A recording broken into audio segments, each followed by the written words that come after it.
Bonjour, Aurélien Pasquet, spécialiste produit chez Vantage Atlantique Méditerranée. Aujourd'hui, on fait cette vidéo pour vous montrer comment installer un capteur analysier. Analysier est une solution développée par Vantage Atlantique Méditerranée. C'est un conductimètre embarqué sur la tonne lisier.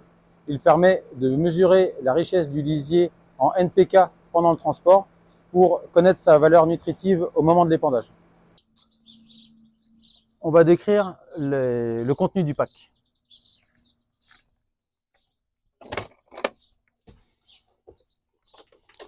Une notice explicative, un câble d'alimentation, un câble de raccordement entre la sonde et le boîtier, la sonde analysier, le coffret analysier,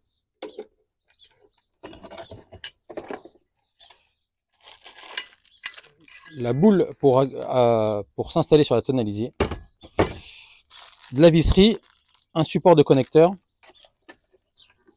le joint fourni avec la boule et des plaques en aluminium de protection. En option, on peut avoir la tablette fournie ainsi que son support de tablette. Dans certains cas, il sera nécessaire d'avoir une rallonge de sonde ou comme ça, comme ici, une adaptation pour les orifices 180 par 180. La première étape pour l'installation, c'est de déterminer l'endroit où la sonde va être installée.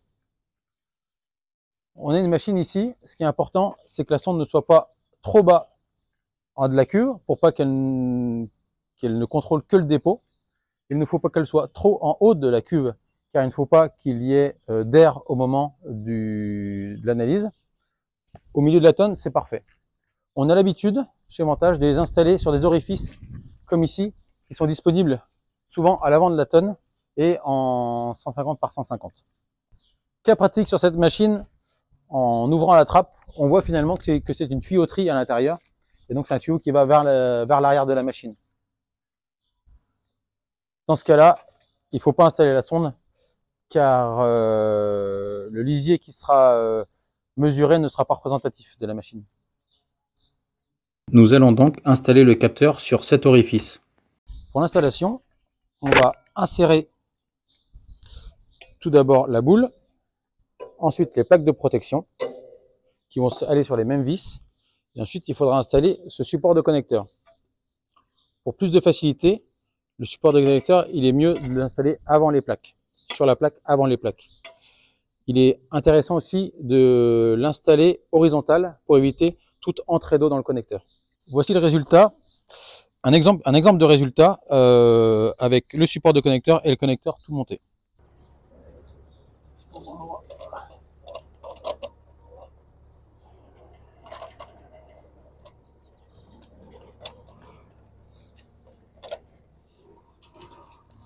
Et voilà.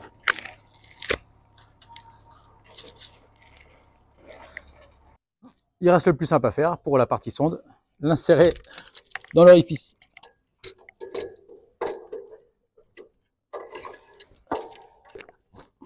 Et brancher le connecteur.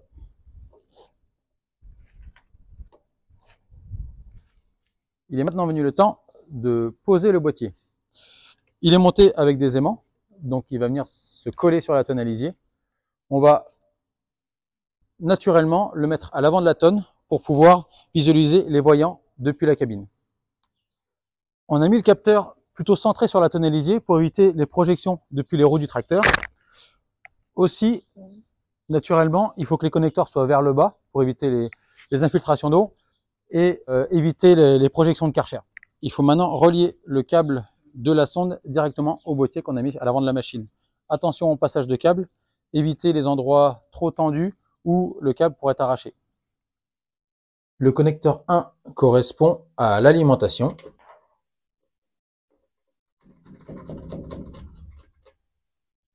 Le connecteur 2 ici correspond à la sonde.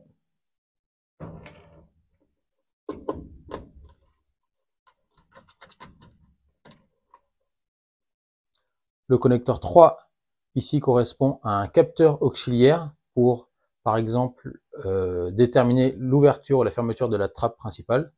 Et les deux derniers connecteurs sont là pour brancher la trappe de régulation qui est en option.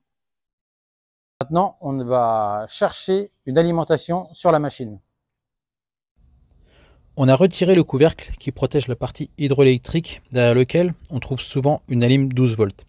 Privilégiez un plus 12 après contact pour ne pas vider la batterie du tracteur. Je vous conseille aussi d'ajouter un fusible dédié. On vient de trouver un 12 volts disponible dans le coffret, on vient de le brancher et du coup on peut voir que ça fonctionne. Dès que le système est alimenté en 12 volts, le voyant vert s'allume. Pour vérifier le bon fonctionnement du système que nous donne installé, on peut le tester depuis un smartphone ou la tablette. Pour cela, il faut aller dans l'application Analysier. On recherche le dispositif. Le système, le Bluetooth ne trouve bien le capteur 132 qui est monté sur la machine. On sélectionne. La connexion confirme que le Bluetooth est bien fonctionnel. Ensuite, on peut aller dans les trois traits, dans Test capteur, et la valeur du conductimètre doit être inférieure à 25 millisiemens. Dans ce cas-là, ça veut dire qu'il est bien connecté. L'installation est désormais terminée. Rendez-vous dans la vidéo suivante pour réaliser la configuration de l'application.